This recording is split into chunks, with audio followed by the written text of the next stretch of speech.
दिन की शुरुआत कैसे करें? क्या आप जानते हो आपके ब्रह्मांड में कितने तारे हैं? आपको जानकर यकीन नहीं होगा, लेकिन जितने तारे ब्रह्मांड में हैं ना उतने रेत के कण पृथ्वी पर भी नहीं है। बिग बैंग से निकले इस यूनिवर्स ने 1380 करोड़ साल की यात्रा पूरी कर ली है।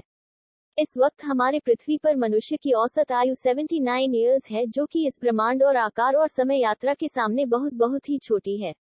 जब हम दिन की शुरुआत करते हैं तो कहीं ना कहीं कल जो हमारे साथ हुआ था उसका मेंटल इफेक्ट आज के दिन पर जरूर होता है। कल का दिन बेकार हुआ था कि अच्छा हुआ था, इसके आधार पर हम सुबह सुबह आज का दिन कैसा होगा पहले ही सोच लेते हैं। लेकिन आपको याद रखना चाहिए कि समय की सबसे बड़ी खूबसूरती क्या है, जो एक बार चला गया तो वह सिर्फ यादों के रूप में हमारे दिमाग में रहता है। अब आप में से कई लोग बोलेंगे कि हम अपने बीते टाइम की वजह से आज के वक्त में ठीक से काम नहीं कर पा रहे हैं। ये मेरे नजरिए में बिल्कुल गलत है। हम बीते हुए वक्त की वजह से नहीं, बल्कि बीते हुए वक्त में हमने जो काम किए थे उसका परिणाम भोग रहे हैं, और अगर आज का ये वक्त किसी बुरे काम में लगा दिया या इसका ठीक से इस्तेमाल नहीं किया तो आने वाले टाइम में यही आपके कर्म आपके सामने दीवार बनकर खड़े हो जाएंगे। एल्बर्ट आइंस्टाइन ने अपने थ्योरी ऑफ रिलेटिविटी में कहा था कि समय भी एक चाल से नहीं चलता है। ब्रह्मांड में कुछ ऐसी जगह है जहां पर जाकर समय का भी कोई मीनिंग नहीं रहता, उसका भी अस्तित्व खत्म हो जाता है या उसकी चाल भी बदल जाती है, जैसे कि ब्लैक होल, जहां पर जाकर समय और प्रकाश का भी अंत हो जाता है। सेम थ्योरी ऑफ रिलेटिविटी हमारे डेली लाइफ में भी अप्लाई होती है। आपने नोटिस किया होगा, जब हम दुखी होते हैं तो समय मानो रुक सा जाता है, और जब हम खुश होते हैं तो समय मानो दौड़ने लगता है, वक्त का पता ही नहीं चलता। और इस तरह से आप अपने इमोशंस की वजह से अगर समय की चाल से छेड़छाड़ करोगे तो सेम ब्लैक होल वाला हाल आपका भी होगा, क्योंकि अपने दुखों को दिल से लगाओगे तो वहां से कभी आगे नहीं बढ़ पाओगे, और अगर बहुत ज्यादा खुश रहोगे तो यार कब तक रहोगे, एक दिन उसका भी अंत होगा और फिर से दुहक शुरू होगा। इस चक्कर से बाहर निकलना है।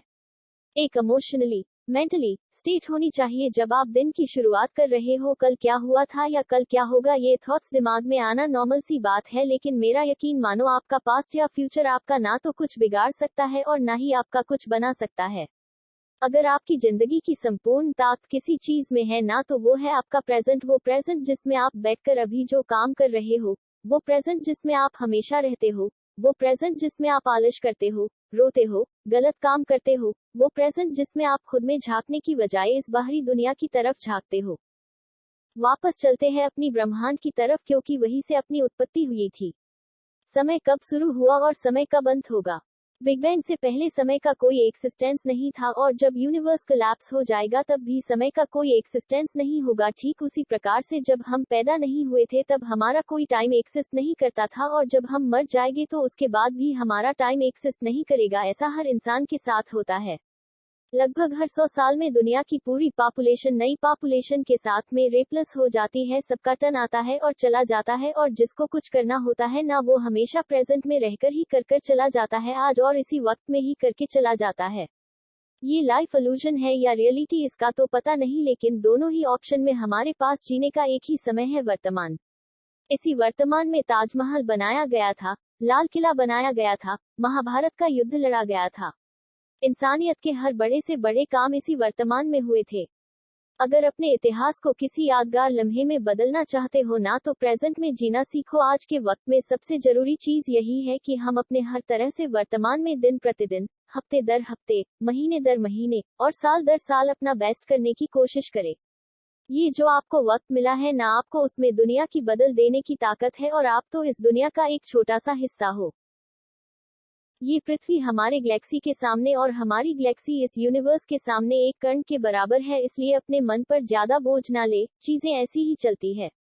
जब तक आप अपने आप को प्रेजेंट में फील नहीं करवाओगे तब तक आप अपना फ्यूचर नहीं बना पाओगे।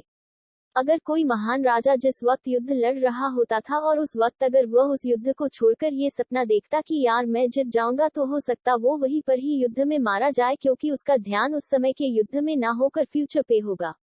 इस जिंदगी को भी अपनी बुरी आदतों से, बुरी एक्सपीरियंस से, अपनी चुनौतियों से एक युद्ध मान कर चलो, और इस युद्ध में आपका एक छोटा सा और एक बड़ा ही प्यारा सा हथियार है, स्माइल, मुस्कुराहट। हर चीज को, हर लम्हे को गले को लगाकर स्माइल करते हुए लाइफ में आगे बढ़ते जाओ, अपनी प्रेजेंट में ध्यान देते जाओ। तो उठो आज और इसी वक्त, इस वक्त की कीमत पहचाने। आज इसी वक्त कुछ ऐसा करे कि उससे हमारे फ्यूचर की आधारशिला अपने आप रखी जाए। अब पास्ट और फ्यूचर में बाउंस करने की आवश्यकता नहीं है, जरूरत है सिर्फ वर्तमान में मेहनत करने की।